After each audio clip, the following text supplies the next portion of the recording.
你知道全世界被翻唱最多次的歌是哪一首吗？答案就是披头士的 Yesterday。说史上最有名的乐团呢，如果说披头士排第二，恐怕没人敢称第一。甚至还有人说，如果没有披头士的话呢，这世界90% 的摇滚乐团可能就都不会存在了。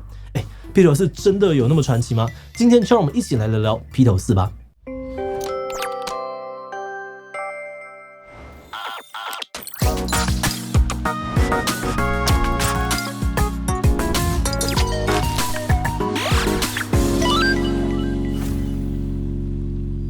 Hello， 大家好，我是志奇。最近披头士1970年解散时上映的纪录片《Let It Be》首度上架了串流平台，引发了不小的轰动。那算下来披头士解散到现在也已经超过半世纪了，但直到今天呢，他们的影响力却还是大得惊人。截至2022年的一份统计又指出，披头士依然是全球史上唱片销量最高的音乐家。而去年 Google 公布25年来的热搜榜单当中，被搜寻最多次的摇滚乐团也依然是披头士。不仅他们的经典名曲 Yesterday 被正式翻唱超过3000次，创下了吉尼斯世界纪录。去年他们靠 AI 技术发行的新歌 Now and Then 还又创下了同时被最多广播电台播放的金氏纪录。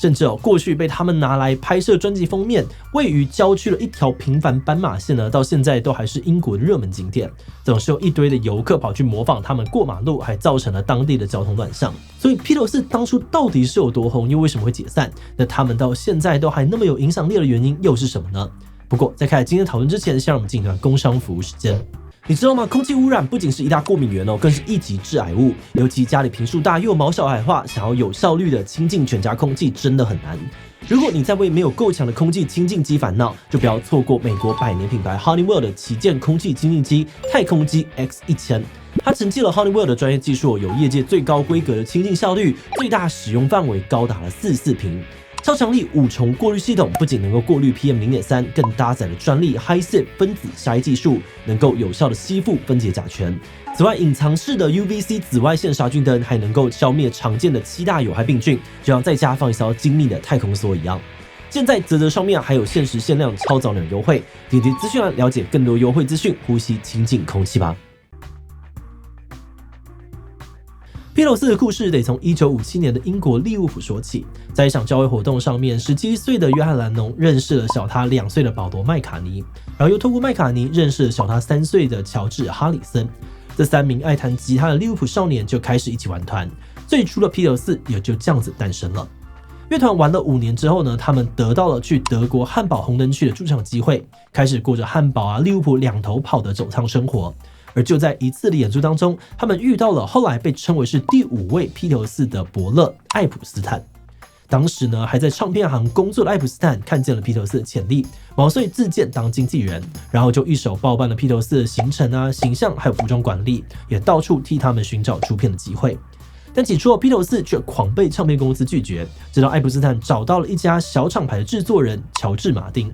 马丁说，最初呢，他听到 demo 的时候也觉得披头士不怎么样，但实际认识之后，发现他们异常的讨喜，就决定赌一把帮他们出片。正式发片前呢，原本的鼓手在其他团员的一致共识下被开除，换上了当时号称利物浦最强鼓手的林哥史达。披头士黄金阵容这下全员到齐了。在马丁的操刀之下呢，1962年披头士正式的发片出道，透过 Love Me Do 还有 Please Please Me 等等一连几首朗朗上口的歌曲披头士很快就横扫了英国各大音乐榜单，一举成为了英国的人气天团。但也只是在英国，在当时想要红遍国际他们还得要打入流行文化重镇美国。在英国如日中天的披头士呢，起初因为唱片公司的政策还有版权问题，迟迟没能够在美国发片。艾普斯坦呢就设法让披头士的歌先登上广播，结果大受欢迎，唱片公司才改变态度，帮他们在美国发单曲。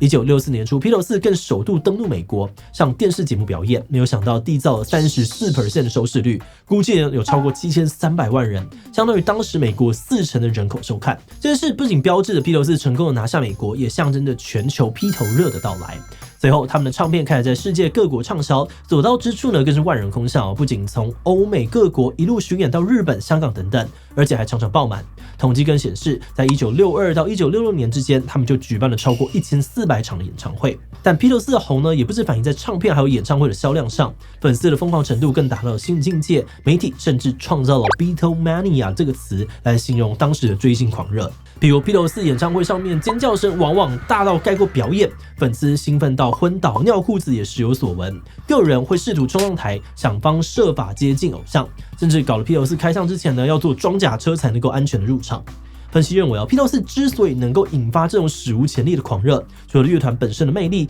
幕后团队的行销策略等等的因素之外呢，也跟时代背景有关。1963年11月，主张进步改革的美国总统约翰·甘乃迪遇刺身亡，举国陷入了哀悼之情。尤其充满理想的年轻一代更是深受打击。紧接着呢，披头士登陆美国，迅速掀起了一阵的披头热。有学者认为呢，披头士早期风度翩翩、轻松幽默的讨喜形象，搭配 Love Me Do 那种青春明亮的歌曲，不仅替人们带来了慰藉，也似乎呢用另外一种另类的方式，补足了甘乃迪死后美国人精神上面的空缺。而到了1960年的中后期，随着越战陷入焦灼，造成了大量的死伤，嬉皮反战文化快速的崛起。与此同时呢，披头士的音乐也渐渐的转变，开始去回应时下的氛围，并展现出了更深的社会意识，使得他们再次成为了年轻人的文化指标。比如1967年，美国爆发了嬉皮文化革命，爱之下，披头士呢就以一首 All You Need Is Love 呼应爱与和平的主张，一举成为了当时嬉皮青年的国歌。又比如1968年呢，从巴黎布拉格、东京到纽约，学运的浪潮席卷全球的时候，兰农更直白的写了一首 Revolution， 唱出了他对于运动理想跟手段的反思。当然，学者也强调，披头士的成功不仅在于歌曲主题，也在于音乐上面的革新。像是1967年的 Sgt. Pepper's Lonely Hearts Club Band， 就是音乐史上的一大里程碑。不仅被认为是史上第一张概念专辑，而且呢，从多元曲风的融合到录音技术的使用，也都有所突破。不过，随着披头士的音乐逐渐的长大，他们的言行举止也多次陷入争议。披头士最争议的事件呢，莫过于1966年呢，兰农在接受英国媒体专访时，表示他认为基督教呢会因为信徒的愚蠢而渐渐的消亡，还提到披头士现在呢比耶稣更受欢迎。这段话传到美国之后，随即引发基督教团体的强烈抗议，甚至连3K 党这类的极端团体也参与其中。好巧不巧，当时披头士呢就在美国巡演，团员们呢也遭到了恐吓威胁，让他们干脆把巡演整个喊停。那除了冒犯到信仰披头士的另外一大争议就是他们对于毒品的态度。披头士团员呢都曾经承认有使用过毒品，而且他们也不避讳公开谈论这件事情。把 LSD 介绍给其他团员使用的哈里森就形容迷幻药呢像是一道光、一把钥匙，对他的人生思想还有音乐都有很大的启发。麦卡尼曾经说，尝试 LSD 的经验呢，让他开了眼界，成为了更好、更宽容的人。也是因为这样子的争议言论1965年，英国皇室颁发了大英帝国勋章给披头士的时候，一些以前受勋的保守派人士还退回了勋章，表示抗议。但毒品影响的呢，不只是披头士的形象。1967年，第5位披头士艾普斯坦呢，因为吸毒过量而过世，而在少了他之后呢，整个乐团也渐渐的分崩离析。研究披头士历史的学者指出，披头士在解散前几年分歧的状况就已经非常严重了，而其中一大关键呢，就是经纪人艾普斯坦过世之后，没有人能够引导团队走向居中协调，使得团员们之间的分歧越来越严重。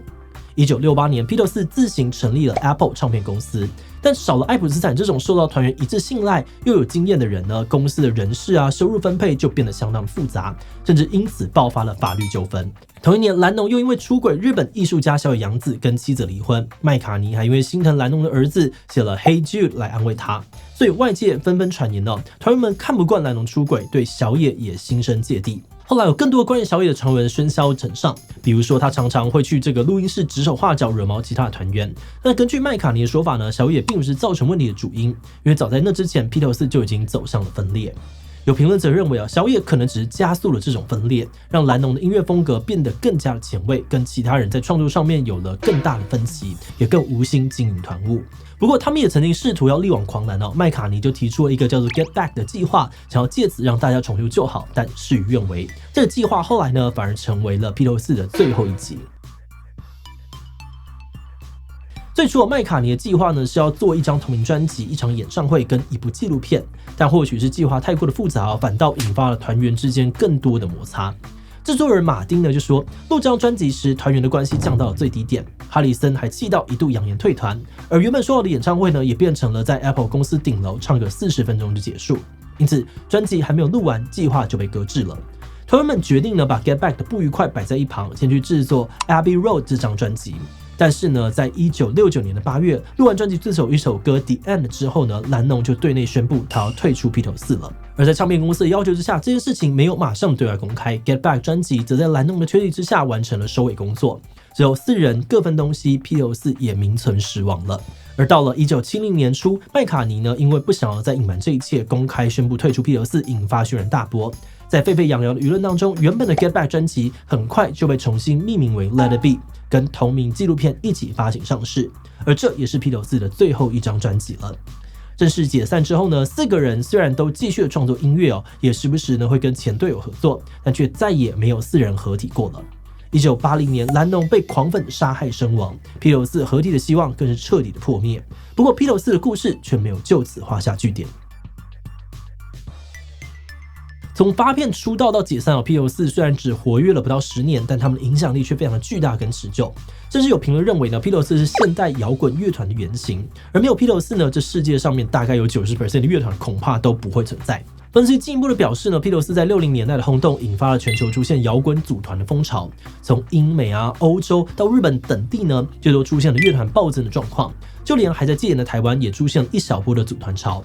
此外呢，对于流行音乐摇滚乐来说，他们无论在曲风、概念、录制技术等等方面呢，也都有深远的影响。甚至直到现在都还有一堆的乐团说他们受到披头士启发，比如五月天呢，就是出了名的披头粉。而这样子持续的影响力，也使得披头士在解散至今的50多年当中，都不曾淡出大众视野。每隔一阵子就会出现披头士精选集、纪念活动、改编音乐剧等等。披头士的音乐也以翻唱重播的形式，继续的活跃在各个媒体当中。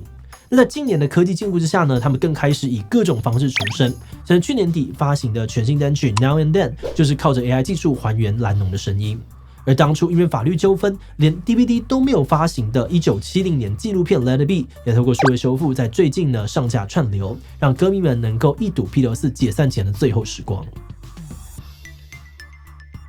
我们团队内部在讨论披头士的时候呢，发现大家对这个乐团的认识程度落差超级大。有些人呢听过不少首披头士的歌，对于他们的影响力事迹等等也算是略知一二。但有些人呢对于披头士的认识就只有以前很红的乐团而已，甚至连这个乐团有几个人是哪国的团都搞不太清楚。所以呢，我们就想说，做一集简单介绍披头士和他们造成的影响。不过因为披头士呢实在是有太多东西可以讲了，所以我们今天呢也只是很简单的带过。那也欢迎大家可以帮我们在留言区补充更多的资讯哦。那话说回来，我们有看到蛮多人都在讨论披头士到底为什么会这么的出名。有人觉得那是因为他们真的很厉害，但也有人觉得呢他们是运气好撞上了好时机。毕竟呢还有很多的摇滚乐团对于摇滚乐的发展也有很重大的影响，但他们知名度似乎就没有披头士这么高。那么是觉得呢两种说法其实都没有错，要成名往往呢就是要实力也要有运气。不过我们觉得披头士运气最好的一点，可能不是撞上了好时机，而是遇到了爱普斯坦。